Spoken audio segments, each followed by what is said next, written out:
Assalamu alaikum, урматтуу мекендештер, жалпы кыргызстандыктар. Нол мен аралап келаткан күлгө айланган автоунаалар бул кечеки 2022 жылдын 16 сентябрындагы тажик тараптын кол салуусунан жабыр тарткан аксайлыктардын, момунду айтканда, оокаты автоунаалары, машиналары. 20дан ашуун момундай машиналар караңыздар күлгө айланып турат. Бул кадимки карапайым элдин күнүмдүк тирилигине кызмат кылган, оокатын өткөрүп турган ушул машиналар эле. Эми караңыздар, бул жаны жок жаныбарым, бул темир тулпарда эмне күнөө бар? Буну күйгүзгөндө ким эмне пайда тапты? Ушул жагы аябай бир таң калыштуу. Машина жерге кирсин, бирок эң негизгиси булардын башбаане кылып жан калкалоочу үйлөрүн дагы күлгө айландырып, мунул без турган Аксай айылын 4 күн бою, 3 күн бою, бир жумага чейин капкара түтүн айландырып өрттөп турушкан. Тажик эли Варуктун кирген ушундай агрессиясынын аркасында мына ушул акыбал, ушул көрүнүш. Мен bunu менен эмне демекчи элем? Эмнени айтмакчы элем? Урматтуу кыргыз элим, урматтуу мекендештер, албетте биздин эли журтубуздун башына ушундай бир оор сыноо келип турат. Өтө чоң сыноо келип турат.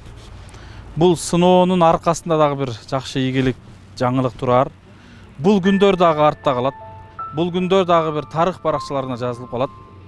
Биздин кыргыз элибиз, урматтуу мекендештер, биздин мекендештерибиз, биздин ата-бабаларыбыз эмне деген кыйынчылыктарды кечирген.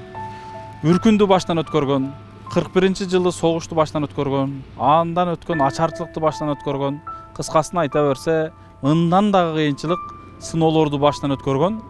Буйруса, ошонун аркасында мамлекетибиз түптөлүп турат. Дагы да биз мамлекетибиз түптөлүп тура берет. Ушул Аксайдын элине рахмат, ушул Баткендин элине рахмат, жалпы Кыргызстан элине рахмат.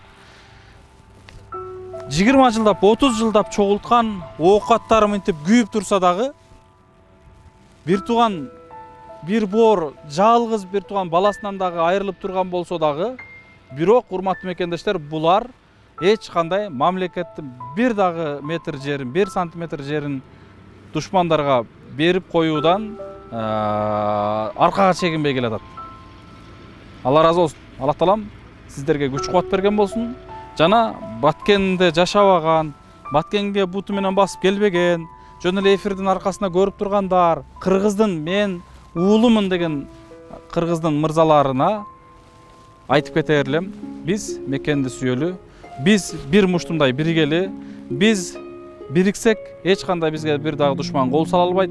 Биз ынтымак бололу, биз текебер болбойлу, биз ички душмандар менен эмес, сырткы душмандар менен алышалы. Ички душмандар менен бири-бирибиз менен алышып отуруп, сырткы душмандарга момундай айтканда жем болуп калып атабыз. Эң негизгиси арканды узун таштайлы. Мамлекетибиздин ынтымагы, биримдиги өркүндөп өсүш үчүн бардыгыбыз бир алаканга чогулалы. Барыңыздарга чоң рахмат. Аллах разы болсун. Уктап жаткан кыргызды дагы ушул Баткендин кечеки окуясы ойготту. Дүйнөдөп дүйнөнүн аркасында жүргөн, дүйнөнү чогултуп жүргөн кыргызды дагы мунул кечеки Баткендеги болгон окуя өтө чоң бир ойго салды. Бул жашоо убактылуу жашоо экенин мына ушул Баткен окуясы бардыгыбызга далил кылып көргөзүп койду. Бул жашоо калат, достор.